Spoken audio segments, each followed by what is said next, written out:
Bismillahirrahmanirrahim. Assalamu alaikum dear students. I am your instructor Dr. Namra and today I will teach you about research. Research is a systematic process to investigate a truth. In other words, we can say process of collecting, gathering data and information by a scientific or logical procedure that aims to solve a particular scientific problem. By using scientific method हम किसी खास phenomena पे हम अगर काम करते हैं या ऐसा प्रोसेस के थ्रू हम इंफॉर्मेशन कलेक्ट करते हैं, गैदर करते हैं और on the basis of scientific method and logics हम उसको टेस्ट करते हैं, एनालाइज करते हैं और हम जो रिजल्ट्स फाइंड आउट करते हैं, ये सारा प्रोसेस रिसर्च कहलाता है. A systematic, controlled, empirical and critical investigation of hypothetical propositions about the presumed relations among natural phenomena. ठीक है, या हम नेचुरल फिनोमिना में हम क्वालिटेटिव रिसर्च करते हैं, स्टडी करते हैं, नेचुरल एनवायरनमेंट में, नेचुरल सेटिंग में हम on the basis of observation empirical को ऑब्जर्व करते हैं या हम किसी हाइपोथेसिस को टेस्ट करते हैं और सिस्टमेटिक समटाइम कंट्रोल एनवायरनमेंट में, तो ये सारा प्रोसेस जो है वो रिसर्च प्रोसेस कहलाता है. Research is a formal systematical application of the scientific method to study the problem. Any activity directed towards the development of an organized body of scientific knowledge. Structured inquiry भी कह सकते हैं, systematic investigation of study भी कह सकते हैं और purposeful activity towards the development of organized body of scientific knowledge. Educational research deals to explain, predict or control educational problems or educational phenomena. It is a systematic investigation of education problems. What is scientific method? Scientific method consists of systematic observation, classification, interpretation of data. It includes series of steps to collect information to solve problems. It includes the following steps: observation, questions, identification of problem, formulating of hypothesis, experimentation, analysis and collection of data, drawing conclusion, confirmation, modification.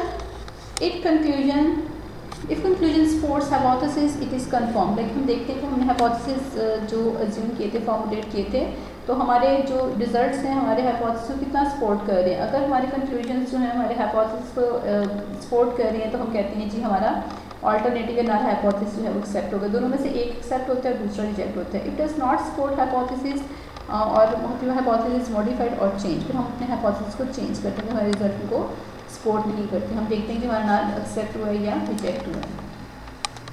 तो ये scientific method में हम इसको test करते हैं. Classification की अगर हम बात करें रिसर्च प्रोसेस में, to qualify the process called research, it must have certain following characteristics: control, rigorous, systematic, valid, verifiable, empirical और क्रिटिकल. कंट्रोल इन्वायरमेंट में हम देखते हैं कि हम इंडिपेंडेंट स्टडी जो हमारे वेरिएबल ऑफ स्टडी हैं उसमें हम किसको, जैसे हम एक्सपेरिमेंटल स्टडी करते हैं तो हम एक वेरिएबल को हम कंट्रोल रखते हैं, दूसरे को हम जो है वो उस पर हम ट्रीटमेंट इफेक्ट हम अप्लाई करते हैं, उसको हम कंट्रोल नहीं करते. ठीक है. रिगरस में हम ये देखते हैं कि हम कितनी स्ट्रिक्ट प्रोसीजर्स और पॉलिसीज़ को हम फॉलो कर रहे हैं, हमारे पैरामीटर्स क्या हैं और अपने रेलिवेंट स्टडी के अकॉर्डिंग हमारा जो है वो क्या हम स्ट्रेटेजी को अडॉप्ट कर रहे हैं. सिस्टमैटिक में हम ये देखते हैं कि स्टेप बाय स्टेप हम किस तरह लॉजिकल सीक्वेंस को लेकर चल रहे हैं हम चीज़ों की. वैलिड एंड वेरिफिकेशन में हम ये देखते हैं कि हमारे फाइंडिंग्स, कंक्लूजन, इसकी ऑथेंटिसिटी क्या है, हमारे रिजल्ट की जनरलाइजेबिलिटी कितनी ज़्यादा है, इसको कितनी हम एंटायर पॉपुलेशन के ऊपर जो है वो अप्लाई कर सकते हैं. एम्पिरिकल में हम इंफॉर्मेशन गैदर करते हैं on the basis of observation या ह्यूमन एक्सपीरियंस, जो कि डेली एक्सपीरियंसेस होते हैं, क्या कॉजल कंपैरेटिव रिसर्चेस होती हैं, कोरिलेशन रिसर्चेस होती हैं. क्रिटिकल में हम ये देखते हैं कि हम किस तरह से हम उसको जो अब क्रिटिक आपके भी किया जा रहा है, ठीक है, आप उसको किस तरह से हैंडल करते हैं या आप उसकी जो फ्लॉज हैं या आप उसको ड्रॉबैक्स जो हैं उसको किस तरह से आप ओवरकम करते हैं और किस तरह से उसको क्रिटिकल स्क्रूटनी आप उसको करते हैं. ठीक है. क्लासिफिकेशन की अगर हम बात करें तो रिसर्च को 2 कैटेगरी में डिवाइड किया गया: research by purpose and research by method. Research by purpose deal the basic research, applied research and action research, and the further action research is categorized into evaluation research and research and development.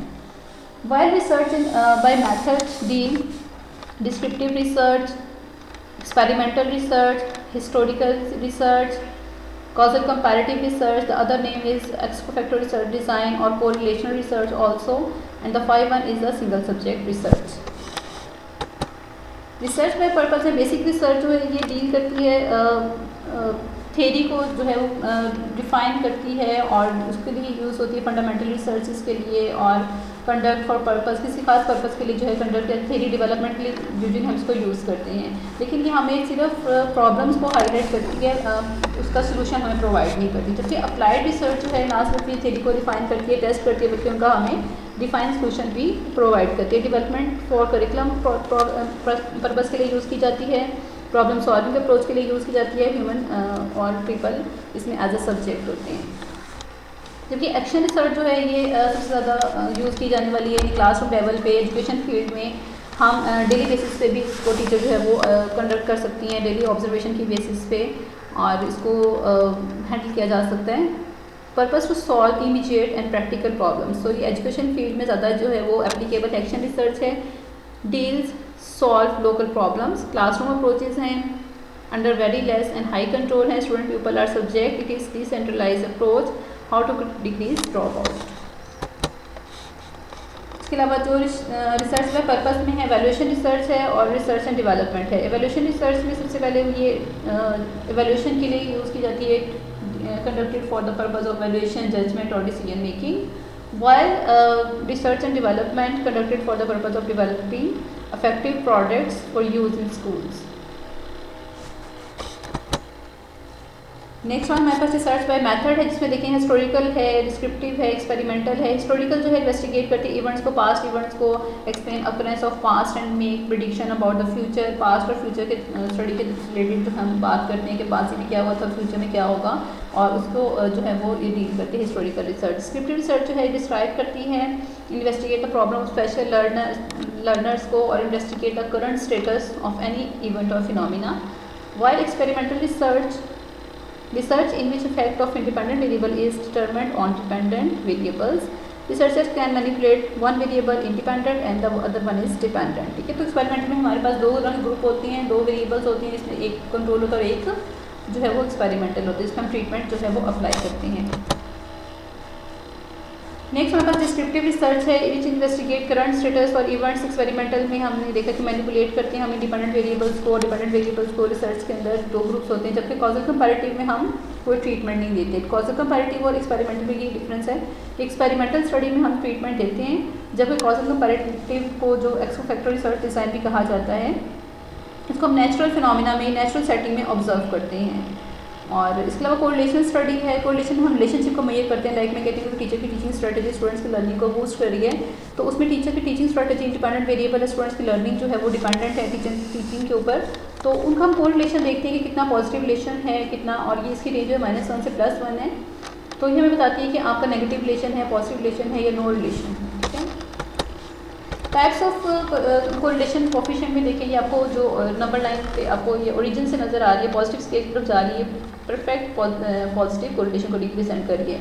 Centre में no connection between two variables का मतलब है कि no correlation, और negative जो slope जा रही है आपको नेगेटिव रिलेशन को जो है वो रिप्रेजेंट कर रही है। फिर साइज ऑफ कोरिलेशन में देखें, डिफरेंट साइजेस होते हैं हमारे पास, डिफरेंट की रेंज होती है, हम स्ट्रॉन्ग, वेरी स्ट्रॉन्ग, इस तरह से हम इसको प्रिडिक्ट करते हैं। फिर कोरिलेशन कोफिशिएंट में हमें पॉजिटिव कोरिलेशन बताती है कि इनकी दुनिया जो है वो सेम डायरेक्शन में, यानी कि दोनों अगर वेरिएबल एक ही डायरेक्शन में जा रहे हैं, अपवर्ड जा रहे हैं या डाउनवर्ड जा रहे हैं, तो इसका पॉजिटिव रिलेशन होगा। और अगर ये जो है उनके एक इन्वर्स में है उनका रिलेशन, एक पॉजिटिव अपवर्ड जा रहा है, दूसरा डाउनवर्ड जा रहा है वेरिएबल, इट मीन्स कि इनका नेगेटिव रिलेशन है। और ज़ीरो कोरिलेशन मीन के no relation between the two variables.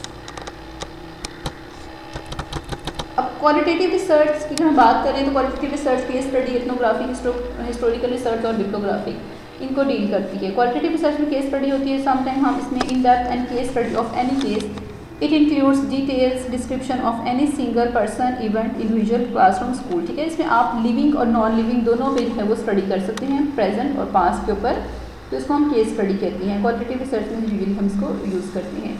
Ethnography में ये होता है कि आप किसी की कल्चर को, हेरिटेज को स्टडी करते हो, उनके कस्टम्स, नॉर्म्स क्या हैं, उनकी नेचुरल सेटिंग में डिफरेंट पीपल्स की लाइफस्टाइल क्या हैं, तो डिफरेंट हम स्नैरियोज देखते हैं कि लोगों के लिविंग स्टाइल क्या है, लाइफ स्टाइल क्या है, कस्टम्स क्या है, नॉर्म्स क्या है, हेरिटेज कल्चर क्या है, तो उसको जब हम उस पर स्टडी करते हैं क्वालिटेटिव वे में तो वो एथनोग्राफिक स्टडी कहलाती है। Historical research study of events of past, what happened, what was happened, इसको हम डील करते हैं हिस्टोरिकल रिसर्च में क्वालिटेटिव वे में। Bibliographic research on books, publication material and articles पे जो की जाती है वो बिब्लियोग्राफिक रिसर्च कहलाती है। Thank you so much, hope you can understand today's lecture. अल्लाह हाफिज़।